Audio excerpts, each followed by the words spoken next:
This week, we're going to talk about developing your marketing strategy, and that's pretty much what the class has been working towards the whole time.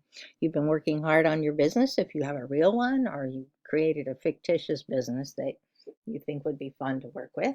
And we've gone through several different social media platforms. Some we got to work on, some you did research in to figure out what other people are doing well and what you can do well. And so these are things you need to start thinking about when you're talking about developing your marketing strategy, because you need to have some kind of plan to get things off the ground. So let's take a look. For this week, I have a lecture that I wrote for you to read about creating your marketing strategy. And then I also want you to read a chapter in the book, chapter 14. And the book has been, pretty much a positive reinforcement of what we're covering in the class. It's a little bit older, but what it says is still true. So by Thursday, what I want you to do is write a solid blog post after you read the lecture and the textbook assignment, and then respond to some of the questions or all of the questions that I have down here.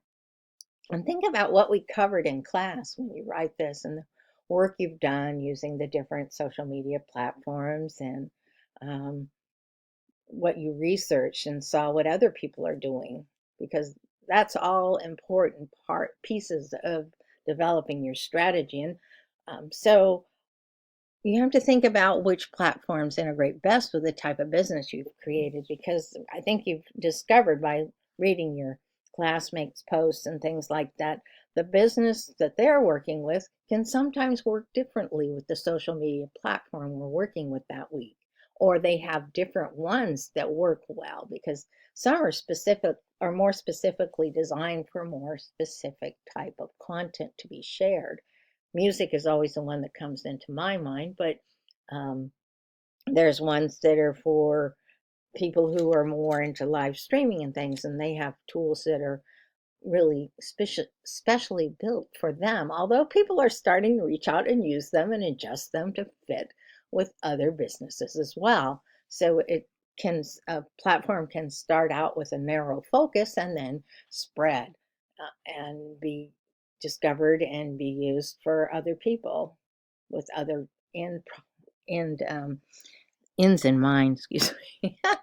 um, and then when you think about, you should narrow down how many you use, because if you try to say, oh, I'm going to use this and this and this and this and this, it gets overwhelming. And if it's once that you can roll content over, that's a little bit better, because you can use things multiple times. Like if you decide to have TikTok and create videos, you can take those videos and also use them on Instagram and other places.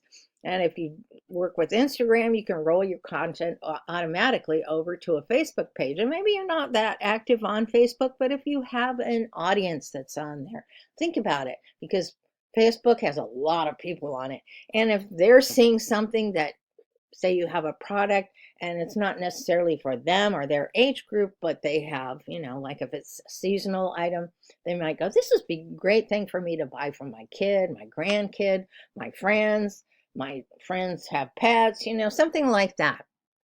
So it goes beyond just where you're comfortable with your personal use. You need to think, where is my audience? Where's my potential audience? And can I reach them out? So those are things you need to think about when you narrow the focus of the social media platforms you work with. And then also you need to feel, well, what am I comfortable? Can I do something? Yes, you need to continue to learn so that you get better at different skills. Or, maybe you hire some of the work out because they're beyond you, or because, as your business expands, you might be able to hire someone to do some of their work as well that are talented in certain areas, because you might say, oh, I can't do that. And, but maybe can learn how to do it and get excited about it. And that's one of the things you want to have. You want your enthusiasm for your service or product to come across in the content that you're developing, which is why I said something about adding a personal touch. We talked about that because some of it is just the enthusiasm you have. You believe in what you're doing, And that comes across, and people like that. They want to feel excited about what you have too. It's not just I feel excited because you're going to give me money, but I feel good about this product because it's answering a need that's out there.